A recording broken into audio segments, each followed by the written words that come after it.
¿Qué tal amigos? Reciban todos ustedes un saludo muy cordial. Vamos a empezar una nueva videoclase en la cual vamos a abordar un tema que es muy importante y que se ve con regularidad tanto en física como en química dentro del bachillerato general unificado y el bachillerato internacional también, por supuesto. Es la de los gases. Comenzaré diciéndoles que no toda sustancia que alcanza el estado gaseoso puede ser considerada como un gas. De aquí desprende dos definiciones. La de vapor, que es una sustancia que alcanza el estado gaseoso, pero que puede volverse líquida mediante la condensación. En cambio, el gas propiamente dicho es aquella sustancia que llega al estado gaseoso y no puede retornar al estado líquido debido principalmente a que alcanza su temperatura crítica, que cada sustancia la posee. Un gas puede ser caracterizado mediante parámetros. En este caso vamos a citar los tres más importantes, que son la presión, que la vamos a representar con una P mayúscula, que no es más que la fuerza por unidad de área. Entre las unidades de presión más comunes tenemos la atmósfera, el PSI, el bar y el pascal, que se lo representa con una P y una A. Volumen no es más que el espacio que ocupa el gas, que lo representamos con una V mayúscula y que puede ser medida en metros cúbicos, litro, pie cúbicos y otras medidas similares. Y finalmente la temperatura, representada con la T mayúscula, que no es más que una medición de la energía cinética que poseen las moléculas. En el caso de los gases, siempre vamos a trabajar en la escala Kelvin. Por tanto, si es que los ejercicios se nos presentan en otras escalas, hay que previamente hacer la transformación respectiva. Aquí, a manera de recorderis, las dos ecuaciones que me van a permitir convertir en el un caso grados centígrados a Kelvin y en la otra de grados Fahrenheit a Kelvin. Muy bien, vamos ahora a hablar de las leyes de los gases. Son tres. La primera de ellas es la de Boyle. Esta ley se fue estudiada a partir de un análisis de gases a temperatura constante, es decir, un proceso isotérmico. Es decir, que no cambia la temperatura durante todo el proceso.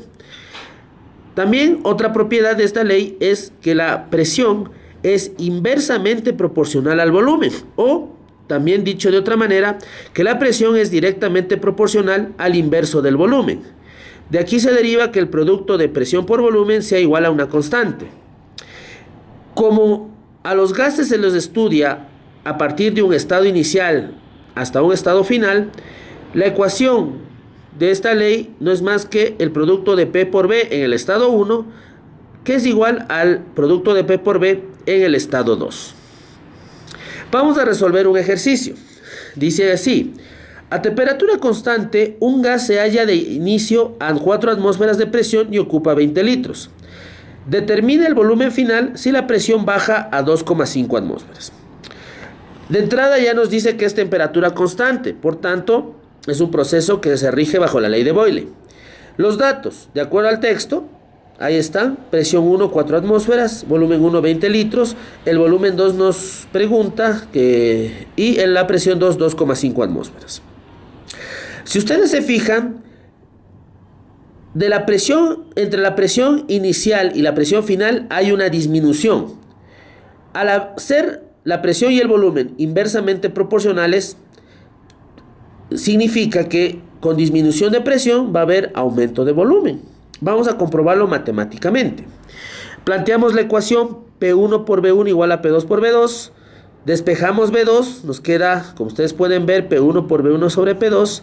Se reemplazan los datos, nos queda 4 atmósferas por 20 litros sobre 2,5 atmósferas. Se cancelan las atmósferas, luego se hacen las operaciones y obtenemos que el volumen 2 es 32 litros, comprobando lo que dice la teoría. Con disminución de presión existe aumento de volumen, ya que al inicio habían 20 litros de gas y ahora tenemos 32. Pasamos a la siguiente ley, la ley de Charles.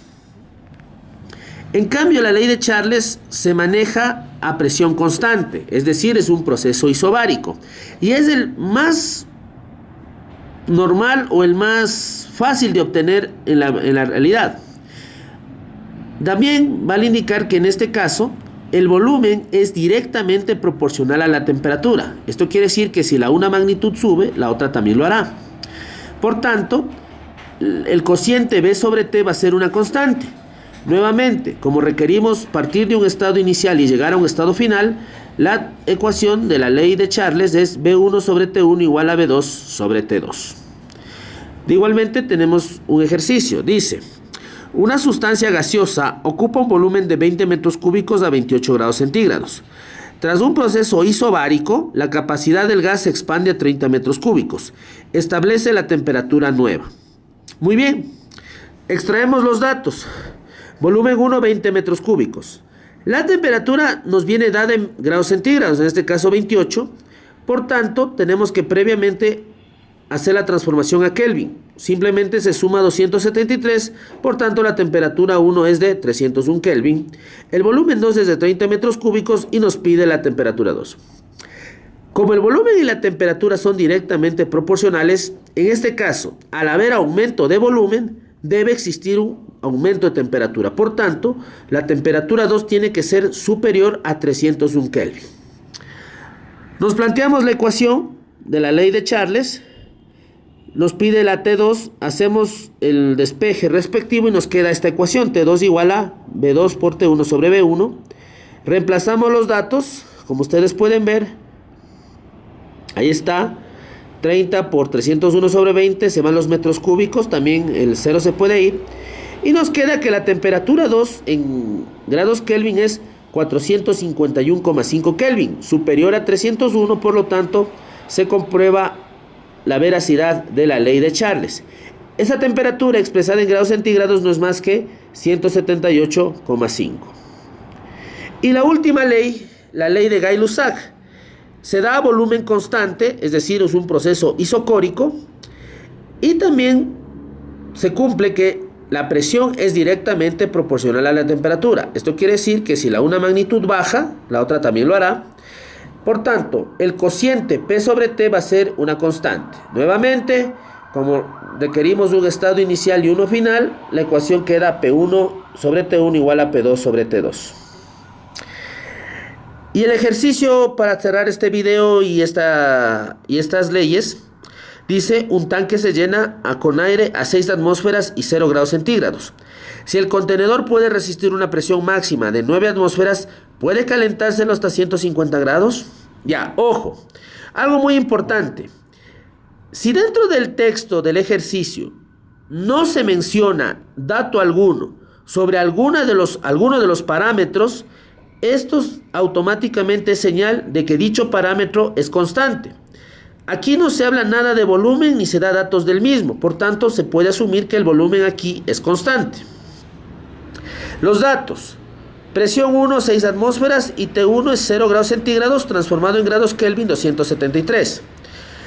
Aquí lo que conocemos fijo es que la presión 2 es los 9 atmósferas, que es la máxima que puede soportar el tanque. Y vamos a calcular la temperatura 2, es decir, hasta qué temperatura el tanque puede ser calentado. Planteamos la ecuación, hacemos el despeje, nos queda que T2 es igual a P2 por T1 sobre P1.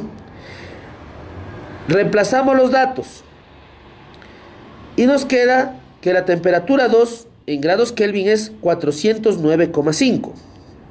Si la transformamos a grados centígrados, queda que la temperatura es de 136,5 grados centígrados.